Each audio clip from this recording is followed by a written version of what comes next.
Hey guys, and welcome to the channel. Today I wanted to do a little bit of a video of some of the science behind making wine and mead.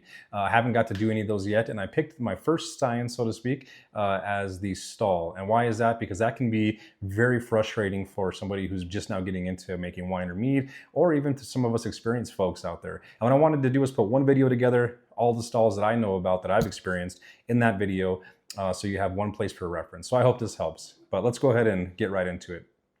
The first one that I'd like to talk about, I have my notes here. It's impossible for me to remember all the stuff that I wrote down, so I'll be using my notes here.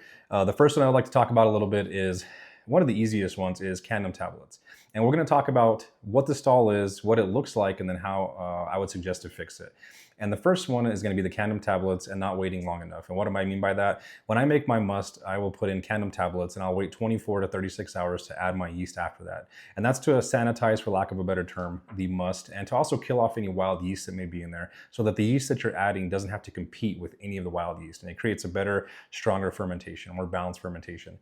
So what's an indicator of that? Well, the first indicator is going to be if you've waited 24 to 36 hours and you pitch your yeast, there's nothing going on. There's no bubbles in the airlock. There's no sizzles, no Rice Krispies. There's no foam. There's nothing happening. That's a good indicator that your yeast might have been killed off by the sulfur dioxide levels that were still present from the sulfites in the original addition into that must. So what do? What's the fix? The fix is pretty simple. Repitch the yeast. A lot of people have asked me, is it going to affect the flavor of my wine, the nose of my wine, if I repitch the yeast, or if I add 2 packets of yeast instead of 1? Not necessarily. From my experience, I can pitch 2 and 3 packets without actually affecting the flavor. It may be a little bit harder to clear. That's where that comes in at, because you may have a little bit more lees kind of floating around there, depending on if that other yeast activated and now you've kind of got more lees. But other than that, no issues, no problems. So that's the first one, candom tablets. All right, so now let's talk about the second one. The second one is not as common, but it can mirror the first one. And what do I mean by that? The second one I wanted to talk about is acidity. So if you could think of acidity and pH, and I'll do a video on those and get into the nerdy science behind that. But for right now, if you can imagine, this is the acid and this is the pH. The higher the acid, the lower the pH. The lower the acid, the higher the pH. Yeast likes to ferment at the pH levels above 3.0. So 3.0 and above are better. If you don't have anything to test pH, most fruits that you're going to get, grapes, strawberries, cherries, things of that nature, they're going to be between that like 3.2 to 3.8 just naturally. You're not going to have to do anything at all. But there are some fruits, every now and then, just that particular batch of fruit is very acidic or very tart. And I'll give you an example of that I had. Cranberries. There was one time I had a cranberry wine that I was making and I could not get it to ferment. It had nothing to do with the sulfites added. I tested the pH, and sure enough, the pH was 2.8. just as a standard, which is very acidic and tart. So if you can't test the pH, how would you know? What would be the indicators? Taste your must. If you're not getting anything and you know that you've ruled out that it's sulfites and it's very sour or acidic, it makes your mouth water. That's the best way to tell of acidity is take a little bit of sip of your must, tilt your head down, and then swallow it. And open your mouth and breathe through your mouth. If your mouth starts to water, that means that the acidity is very high in that particular must, and it may be too high. So how do we fix that? Potassium bicarbonate is going to be what we're going to use to fix that. It's what I like to use. It's the cleanest. There's other things that people will use, but that's the one that I like to use the most because it doesn't affect the flavor. You have to add quite a bit for it to affect the flavor. I'll have some of my notes here. So generally speaking, 1 gram of potassium bicarbonate is going to raise your pH level by about 0.1. And you're generally not going to have to go much real big increases. So think about it. That's 1 gram per gallon, if I didn't say that. So if you're at 2.9 and you have 1 gallon, we're going to add 1 gram with the hopes that it gets to at least 3.0. I would particularly probably add 2 grams to try to get it to 3.1, a little bit over the 3.0 mark. We're going to add that gram or whatever that is. We're going to wait about 30 minutes. And then we're going to retest it. If you can't retest your pH because you don't have a pH tester, then you're going to try to repitch your yeast after that. But I would suggest waiting more than 30 minutes at that point. Maybe wait half a day, maybe give it 6-7 hours to actually repitch your yeast and see if you can get it to go at that point. And that's, again, because you've ruled out the sulfites, which is why I put the acid stall right after the sulfite stall, so I can kind of talk about how they correlate. If you ruled out sulfites, maybe it's your acid, so something to think about. All right, so the third one I wanted to talk about was when we exceed the alcohol tolerance of our yeast. And what do I mean by that? This one's a really common one for new folks to making wine and mead, and that is because in the initial must phases, one of two things. They intentionally measure the must fermentable sugars, and let's say it's 19, 20%. They get really happy and they're like, nice, I'm gonna have a 19 or 20% alcohol or wine or mead when this is done. The other reason is because they don't measure their initial hydrometer reading, or they don't take an initial hydrometer reading, and they add in a lot of sugar, a lot of honey. They don't really know where it's at, and maybe they overshot what that yeast is capable of actually fermenting in terms of fermentable sugar.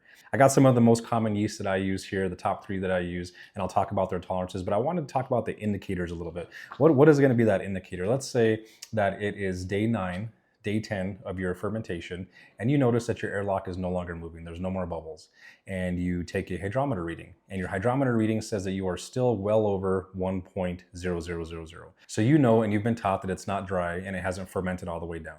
So this is what I would suggest. Taste your must. At that point, it's probably going to be likely sweet because there's residual sweetness, residual sugars that the yeast did not ferment into alcohol still in that wine or that mead. If it's sweet and your yeast is completely done with it and there's no more bubbles, you likely exceeded your tolerance. So I'll give you the most common 3 that I use are EC1118 that has a tolerance of up to 18%, which means that it can tolerate up to 18%. It doesn't mean that it's going to every single time hit 18%. And sometimes it might even hit more than 18%. It might go to 19 or 19.5% if you get a really good strain of that EC1118. But generally speaking, it's going to hit that 17 or 18%, and it's going to stop fermenting any sugars into alcohol. And it's going to, quote unquote, stall if you've got too much sugar in there. K1V1116, that's another one of my favorites. Maybe even be edging out EC1118 more recently. I really like it. It has some fruity esters to it, and it's really strong. But it's got about a 14 to 16% alcohol by volume content tolerance. So that 14 to 16% in that range, I've even got it up to 17%. That range is all it's going to ferment. Again, it's going to stall if you get it beyond that. And then the Lavin 71B, that's another one of my favorites. That's got about a 14% alcohol by volume tolerance. So just kind of keep these in mind when you're making your must and kind of keep in your head, what yeast am I going to use? What is the tolerance of that? A simple Google search will tell you. What is the tolerance of that? And let me make sure I stay about a half to 1% below that. If you stay right at it, that's fine, and you might even get it, but just kind of keep in mind that you might not get it, I guess. So what is the fix for that? Well, it kind of depends. Let's say that you started with EC1118 and you have reached 17%, but you got 1% more left of that fermentable sugar. You've tasted it. It's still got a little bit of residual sweetness. There's not a whole lot you can do. What I would suggest at that point, if you're basically using one of the yeasts that has the highest tolerances of that 18%, that's kind of the high point in terms of yeast. So if you've used that type of yeast and it has an 18% tolerance, what I would suggest is just let it be. If it's as sweet as you want it to be, I would say stabilize it, put in some potassium sorbate, put in some sulfites, bottle it up, call it a day, and just chalk it up as a learning experience. Also though, let's say that you started off with 71B. Well, if you start off with 71B, that means that your tolerance is about 14%. Let's say that you have some residual sugars in there and you really just want to get it fermented all the way down to 1.000. You could technically pitch an EC1118 or the 1116, the K11116 into that, and likely you will probably reach your dry point of 1.000. That may be where you combine the 2 different strains of yeast, where you might get a little bit of a difference in taste there. Like 71B is very fruity esters, so is 1116, not as fruity as 71B. But EC1118 usually is just a driver. It just ferments all the way down, doesn't really put off any fruity esters, and it just does its thing. So just kind of keep that in mind. A way to fix it, but also could technically maybe change your taste a little bit, but still you could get to 1.000. All right, so number 4, and again having to do with our primary must in that fermentation, is going to be a lack of oxygen. When yeast is initially, those first 5 days really, at least from my experience, those first 5 days are really important for yeast to have the oxygen. It needs to build cell walls, it needs to ferment that sugar into alcohol, and it needs oxygen to do that. So that's why I always recommend in my videos for the first 5 days, I stir it once in the morning and I stir it once at night, and that's to oxygenate that must and make sure that the yeast is getting the oxygen that it needs. After that 5-day mark, really you can leave the lid on at that point, pay attention to your airlock, and just look for the bubbles to stop at that point. And then you can just check your hydrometer readings and make sure that you get down to that 1.000. One of the best indicators of that is just kind of a weak start in those initial couple of days. If you see a weak start, really stir it up, oxygenate it. If you've got a small container, really shake it up and get that oxygen in and see if that helps. That's really the best way to do that. And the fix is just induce oxygen into your must. Again, this is just one of those things where you can see a lot of these stalls will kind of mirror each other, and you got to kind of really split hairs to get down to what it is. Is it sulfites? Is it acid? Is it oxygen? These are just some of the tools in the toolbox to keep in your mind. Why is that we don't need to induce that oxygen after that fact during the must stage? Well, that's going to be because as that yeast ferments that sugar into alcohol, it's going to create CO2. And it's going to create a CO2 blanket, if you will, from the top of that must to the top of that bucket lid of that fermentation bucket. And that's going to kind of keep all the oxygen that it doesn't need out of your wine. So you don't have to worry about oxygenation. Later on into your phases of your wine and your mead, when you're racking it and you're refining it, then oxygen becomes the enemy because it no longer needs oxygen. So that's a whole different story, but this is just in the primary must and primary fermentation part. All right, so number 5 is going to be yeast nutrients. So especially in fruit wines, there's not a lot of nutrients for the particular yeast to convert those sugars into alcohol, so we add in nutrients. But what are some of the indicators for that before I get to that? Or that I've at least noticed in my own must is going to be slow bubbling, some of that sulfur, rotten egg type smell. And why is that? That's because the yeast is really struggling to ferment those sugars into alcohol, and it needs some kind of pump to do that, some kind of energy to do that. So how do we fix that? The easiest way to fix that is to use to use a yeast nutrient that contains DAP. Whether a yeast energizer or just DAP itself. Fermade K is a great option because it contains DAP. I don't remember what DAP stands for. I'll pop it up on the screen. It's not coming to me right now, but DAP is like a supercharger for your yeast. So it might be something to add. So if you notice that you have some of that sulfur smell, your yeast is really struggling, or if you have that, that combined with a slow airlock, that may be an indicator of yeast nutrients. So how do you fix that? What I do is I add Fermade K at about 0.5 grams per gallon.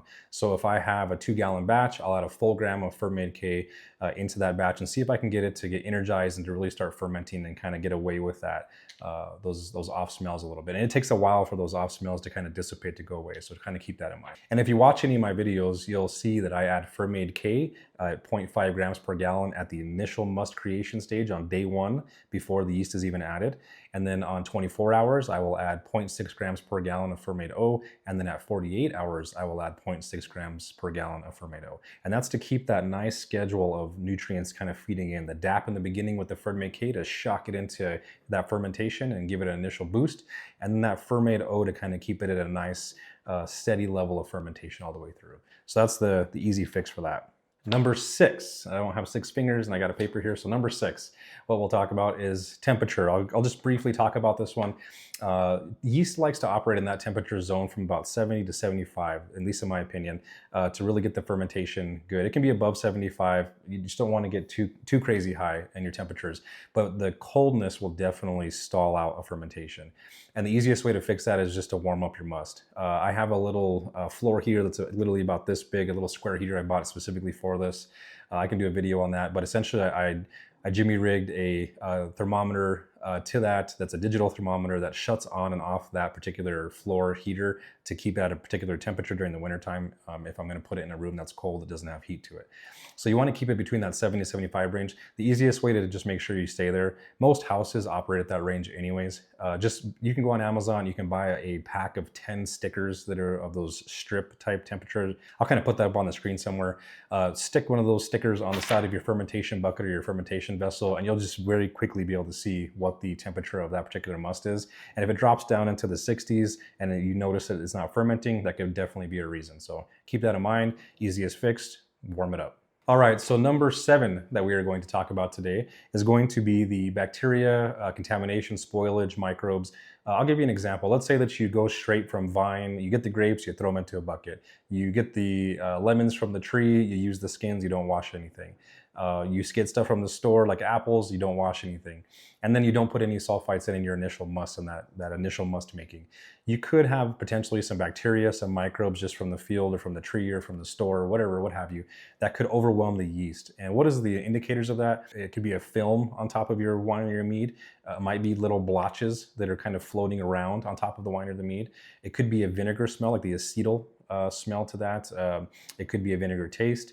And in some cases, it may be savable. I've had wines or meads that I've had a film on that I was able to rack into a new container, resulfite that particular wine or mead, and it turned out to be great. No issues whatsoever. It's very rare, honestly, because I sulfite to the initial must stage, and whenever I bottle, that I have any kind of issues with bacteria. I can't even remember the last time that I did because I maintained those sulfite levels. But for those of you that don't use sulfites because you just don't want to use sulfites, it could be an issue. But also look into pasteurizing. I won't get into that in this video. There's a lot of videos on YouTube. There are so many things that can be frustrating when making wine or mead when it comes to stalling. I have saved batches that have not fermented for 3, 4, 5 days. And the one I'm talking about more specifically is that cranberry one that I mentioned. For the life of me, I could not get that thing to ferment at one point. And then finally, after a pH test, I realized how low the pH was and added some potassium bicarbonate. And sure enough, within literal hours, it was fermenting nice and strong. So don't get frustrated if you get a stall and you can't fix it. Sometimes we just can't fix it and we have to throw it out. Even those of us that are making wine or mead for a long time still run into problems all the time with fermentation. But it's videos like this and doing your own research that really can help you overcome those and save your batch. That's what you want at the end, right? You don't want to put in all this hard work into this wine or this mead, and then you lose your batch because of a simple, maybe it was just you needed to repitch some yeast, maybe you just needed to increase the temperature, maybe add some oxygen. I'll do more videos like this, kind of the science behind the wine and the mead making. With that being said, I can even get in more detailed into the stalls here. I just figured I didn't want to bore anybody too bad with it. Hopefully this gives you a little bit of information and it will help you if your fermentation stalls.